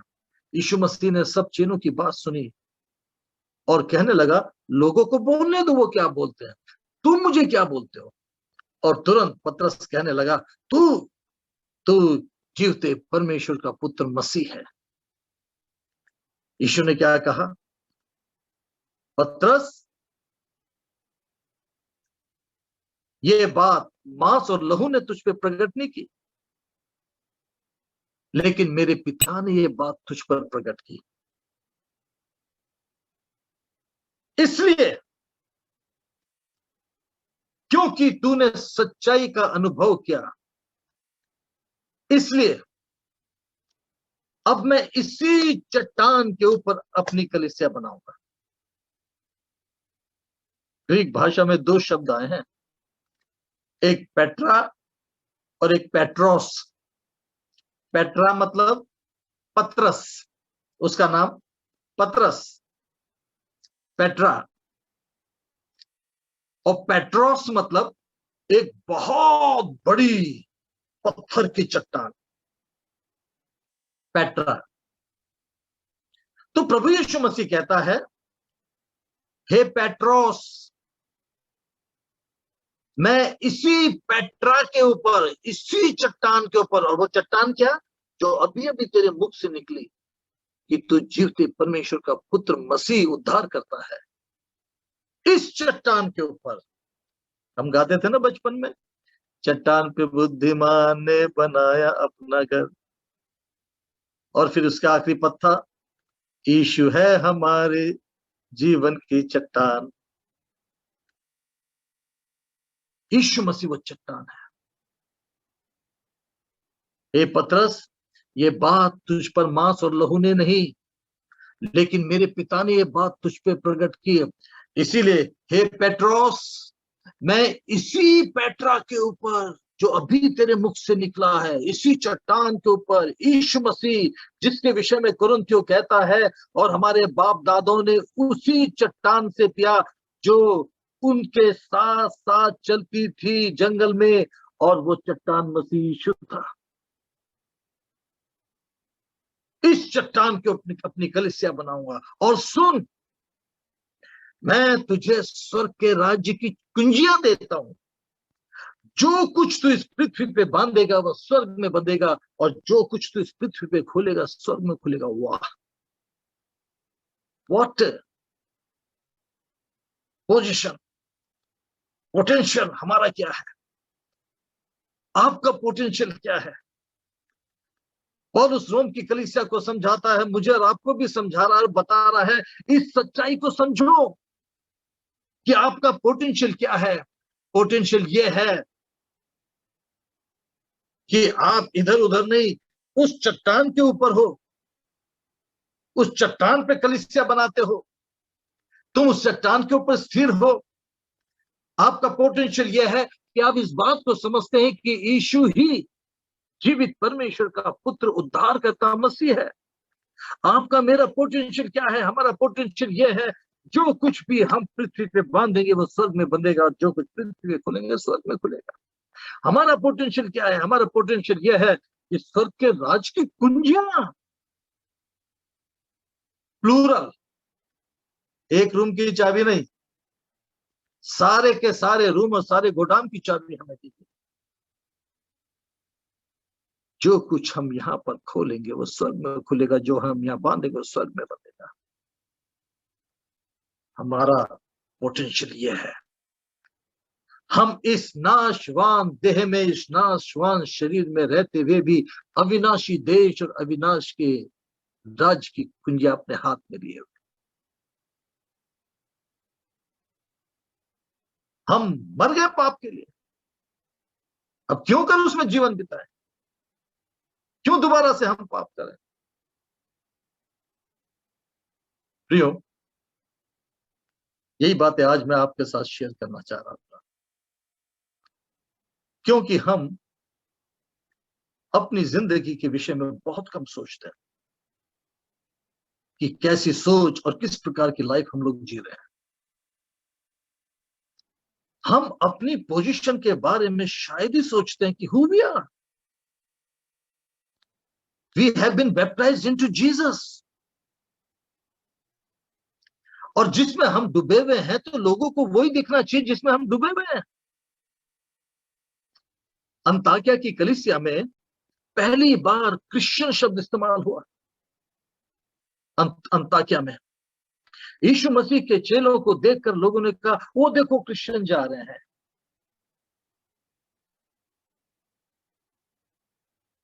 क्यों? क्योंकि उन्होंने चेलों में यीशु मसीह को देखा। Why? Because they were baptized into Jesus. वो यीशु मसीह में डूबे हुए थे, और जिसमें वो डूबे हैं ऐसा ही उनका व्यवहार और उनका जीवन भी होगा। और पौलुस हमें ये बात भी समझाता है कि अपनी पोजीशन ही मत, लेकिन अपना पोटेंशियल भी समझो। तुम्हारा पोटेंशियल क्या है? तुम्हारा पोटेंशियल यह है, यीशु के साथ तुम, जब यीशु क्रूस पे मरा तो तुम उसके साथ वहां थे। यीशु दफना गया तो तुम उसके साथ वहां थे। यीशु पुनरुत्थित हुआ तो हम उसके साथ नए जीवन से जिलाए गए। हमारा पोटेंशियल यह है कि हमको अधिकार दिया गया है। हमारा पोटेंशियल यह है, हमें स्वर्ग के राज की कुंजियां दी गई है। हमारा पोटेंशियल यह है, जो कुछ हम इस पृथ्वी पर इस छोटे से कमरे में बांधेंगे वो स्वर्ग में बंधेगा, जो इस पृथ्वी पे खोलेंगे वो स्वर्ग में खुलेगा। परमेश्वर हमको आशीषित करे, परमेश्वर हमको समझाए, हमारी बुद्धि को खोले कि हम इस बात को जाने, पुराना विनोद विश्वास तो कब का मर चुका है। हम पाप के लिए तो कब के मर चुके हैं। और जो मर गया है, वो गल गया है, वो सड़ गया है, उससे इतनी सी भी होप नहीं रखी जाती। लेकिन जो जीवित है, वो सब कुछ करने की ताकत अभी भी रखता है। हम पाप के लिए मर चुके हैं, लेकिन मसीह के लिए हम जीवित हैं। ये हमारा पोटेंशियल है।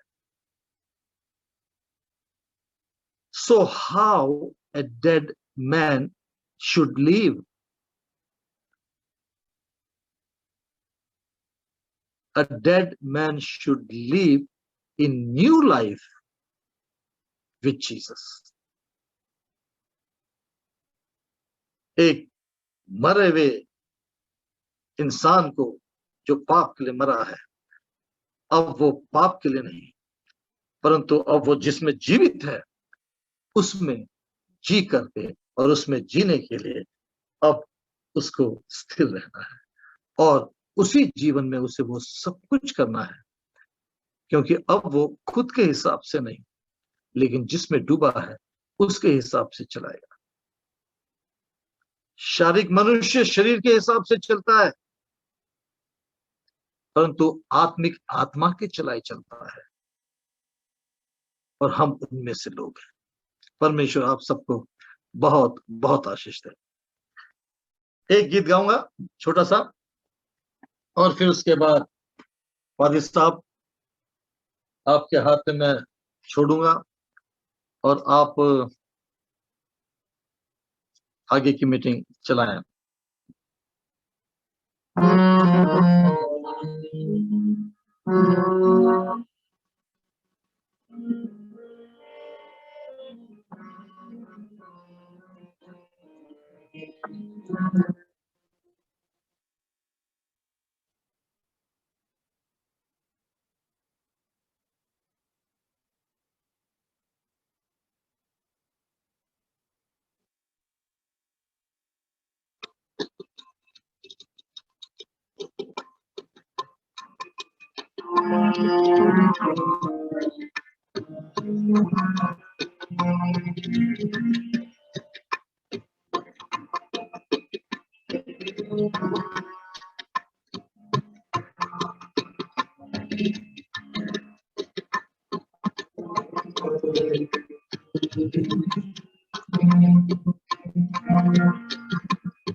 तेरा मंदिर है, इसमें तेरा ही वास हो मनीषु। तेरा मंदिर है मनीषु, तेरा मंदिर है, इसमें तेरा ही वास हो मनीषु। तेरा मंदिर है।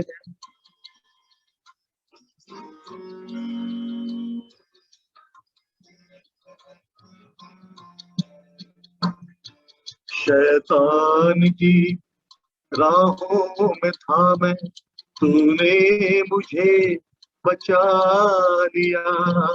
शैतान की राहों में था मैं, तूने मुझे बचा लिया। राहों से भटका था मैं राही, तूने पथ संवार दिया। राहों से भटका था मैं राही, तूने पथ संवार दिया। अब मेरा जीवन तेरा है,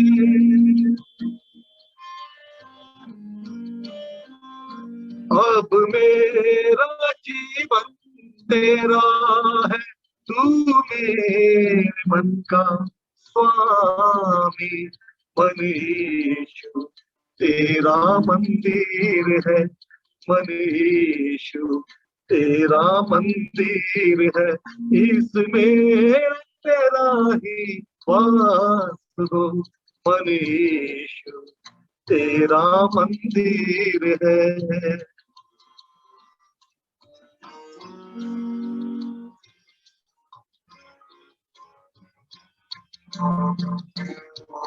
जीवन में आए घोर निराशा तो मैं नहीं घबराऊंगा।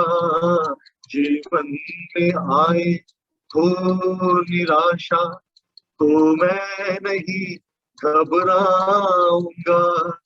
टूट जाए आशा मेरी, मैं तेरे गीत गाऊंगा।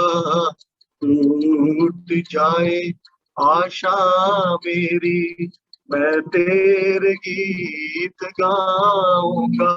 अब मेरा जीवन तेरा है।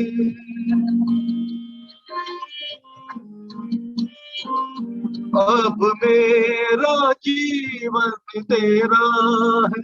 तू मेरे मन का स्वामी। मनीषु तेरा मंदिर है। मनीषु तेरा मंदिर है। इसमें तेरा ही वास हो। मनीषु तेरा मंदिर है। परमेश्वर आप सबको बहुत बहुत आशीष दे। ओवर टू यू पास्टर साहब। आइए हम एक छोटी सी प्रार्थना करें, प्रभु को महिमा दें, प्रभु के पास हम अपने आप को समर्पित करें और ये हम प्रार्थना करें प्रभु के पास हमको कोई सोचने का जो ज्ञान हमको प्रदान करें। हम कौन है, हम कौन थे और प्रभु हमको क्या बना दिया। एक साधारण मनुष्य से हमके असाधारण मनुष्य बना दिया। जब हम उसके मृत्यु के द्वारा उसके साथ हम मर गए हैं और उसके साथ हम गड़े गए हैं, उसके साथ हम जीवित हुए हैं और एक नया जीवन में हम प्रवेश किए हैं। हालेलुया। प्रभु हम धन्यवाद देते हैं तेरे वचन के लिए। तो हम सबको तेरे दास के द्वारा तेरा जीवित वचन तू हमको सुनाया पिता परमेश्वर। अनुग्रह प्रदान कर, जो वचन हमारा बीच में आज बोया गया है पिता परमेश्वर, वो वचन पिता परमेश्वर 100 गुना से पिता परमेश्वर हमारा जीवन में फल फले, कि हम प्रार्थना करते हैं। सिर्फ वचन नहीं सुनेंगे, उसको हम जीवन में दिन प्रतिदिन कार्य में पिता परमेश्वर उसको हम कार्य में दिखाएंगे। दूसरों के सामने हमारा जीवन एक लाइव टेस्टिमनी जैसा हो जाएगा। ये अनुग्रह तू प्रदान कर, हम प्रार्थना करते हैं। तेरे दास के लिए हम धन्यवाद देते हुए प्रार्थना करते हैं।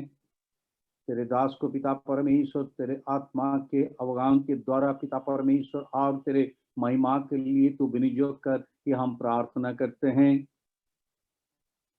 उसके परिवार के लिए मैं प्रार्थना करता हूँ, परिवार का ऊपर तेरा अनुग्रह तेरा आशीष तू प्रदान कर पिता परमेश्वर। उसके मिनिस्ट्री का ऊपर तेरा अनुग्रह तू प्रदान कर।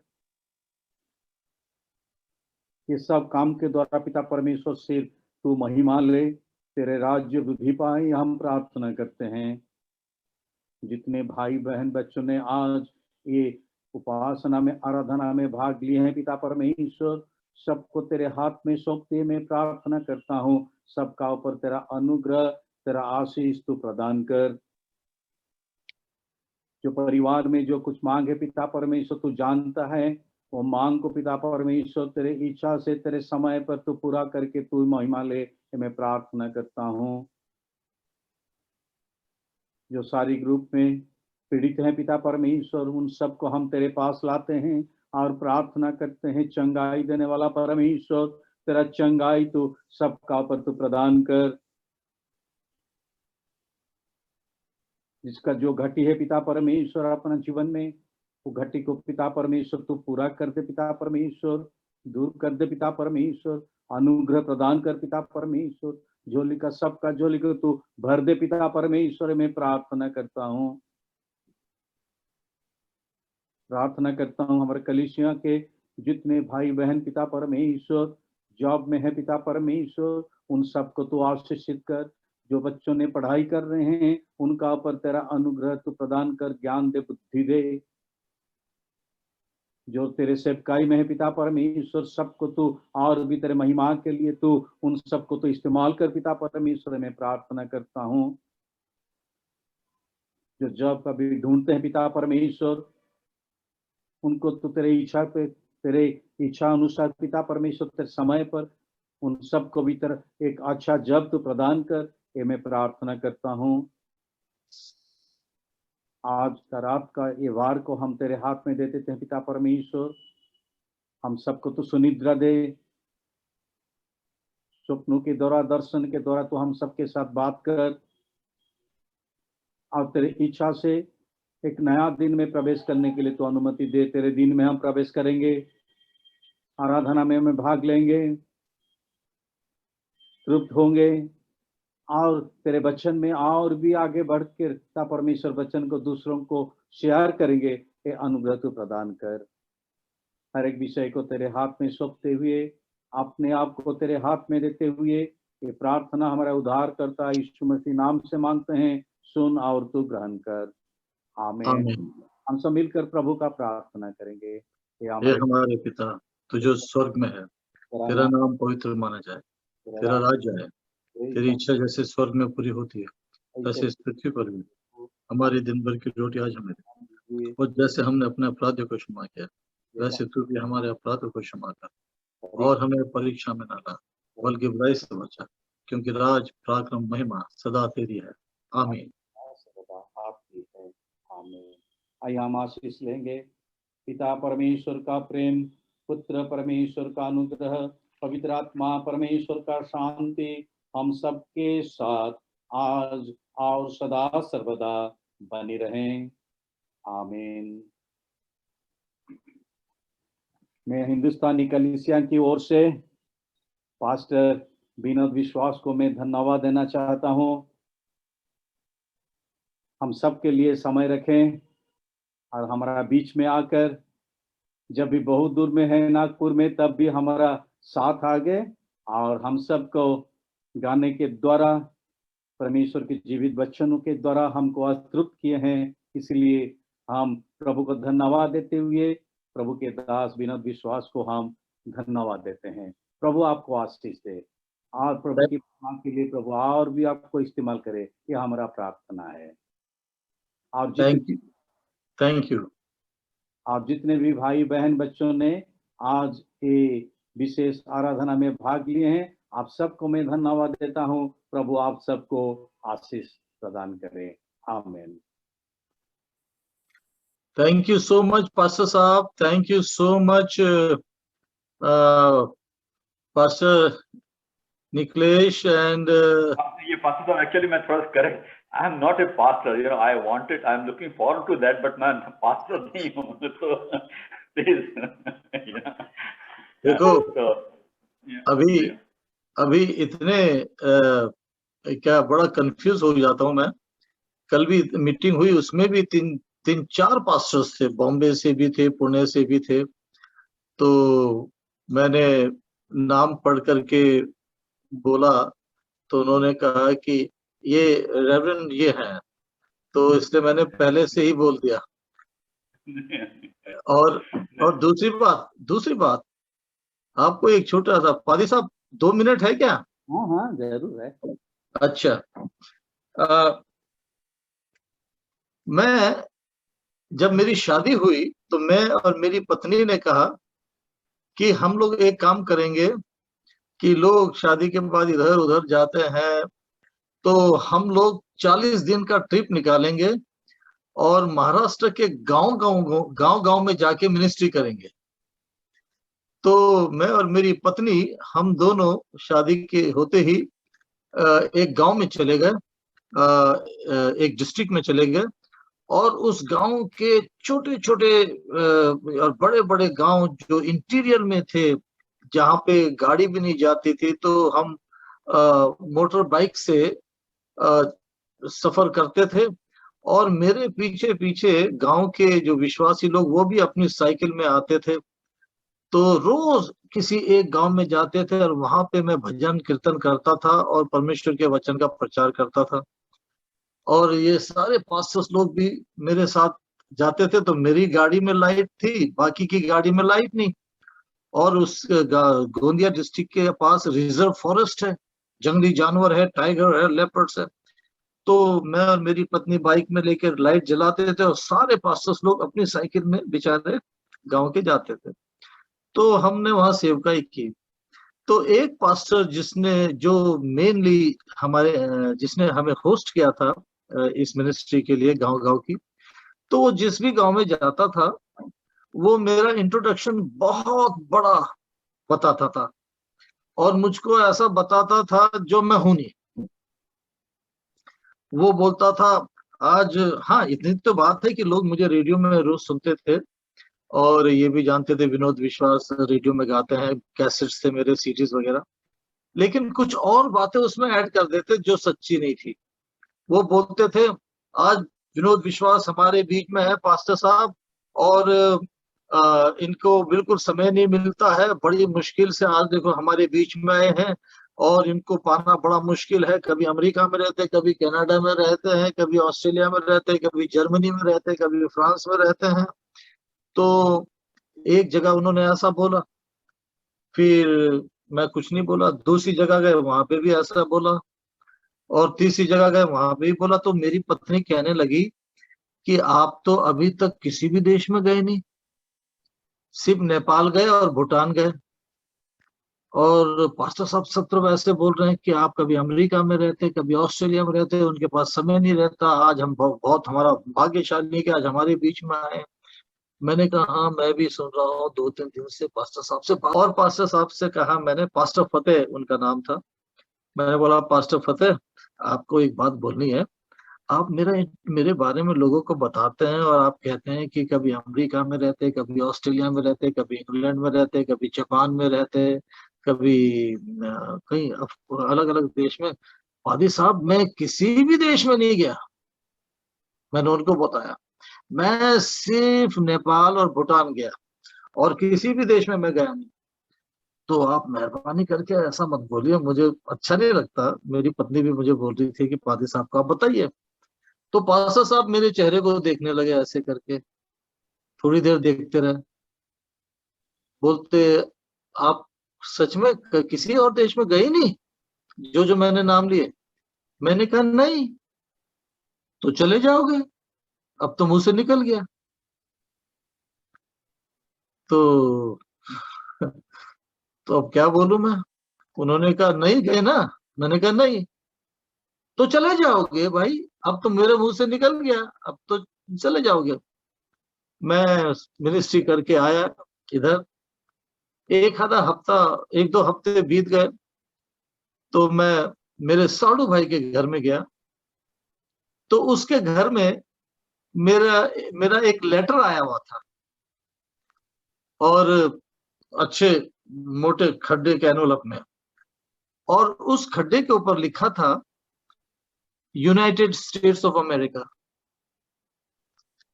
तो मैंने कहा भाई ये मेरा मेल आया और ये अमेरिका की पोस्ट लिखी है, और इतने मोटे एनवलप में आया, खड्डे के गत्ते के, खोल के देखना चाहिए। तो मैंने उसी के घर में खोला, तो क्या देखा, मुझको अमेरिका से इनविटेशन आया था और बिजनेस क्लास का ब्रिटिश एयरवेज का टिकट था उसके अंदर आने जाने का। तो मैंने कहा अरे ये क्या हो गया भाई? मैंने पास्टर फतेह को फोन किया। मैं बोला पादी साहब, अब आपके मुंह से शब्द निकल गया तो टिकट भी आ गया, पर मेरे पास तो पैसे है नहीं, जेब में भी कुछ पैसे होने ना, 15-20 हजार रुपए होना। और मेरी तो अभी अभी शादी हुई, जो कुछ था शादी में खत्म हो गया। अब किराए के मकान में भी रहता हूँ, इलेक्ट्रिक बिल भी देना पड़ता है, पहले तो कुछ नहीं देना पड़ता था। तो मेरे पास पैसे नहीं है। तो बोलते उसका भी बंदोबस्त हो जाएगा। कितना पैसा लगेगा? मैं बोला आप इतना विदेश में जा रहा हूँ, बीमार पड़ गया, कुछ भी हो गया, जेब में कम से कम 50,000 रुपए होने चाहिए। तो कोई बात नहीं, आ जाओ, उसका भी बंदोबस्त हो जाएगा। जब परमेश्वर ने बता दिया तो मैं गया, और फिर पास्टर साहब ने, एक चर्च का मेंबर था, उसको बोला भाई ये अमेरिका जा रहे हैं तो इनको 50,000 रुपए दे दो। उसने 50,000 निकाले, मेरे हाथ में दे दिए। तो भाई निखिलेश आर सिंह, निखिलेश भैया, praise the Lord. Nikhilesh Nikhilesh भाई, अब क्या है, अब पास्टर तो निकल गया मुंह से अब। जी जी बिल्कुल पास्टर साहब। एंड क्या होता है, आपके अंदर वो क्वालिटी तो ऑलरेडी है, बस क्या स्टेप लगने की आवश्यकता है। परमेश्वर आपको आपको आशीष दे, और अपनी खिदमत के लिए बहुत ऐसे इस्तेमाल करें। और बाकी सबको जय मसीह की। खुदा आप सबको बहुत आशीष दे। God willing will meet again. Thank you, Pastor. Thank you for your time. Thank you, Pastor. I'll reach out to you, Pastor. Thank you very much. Thank you.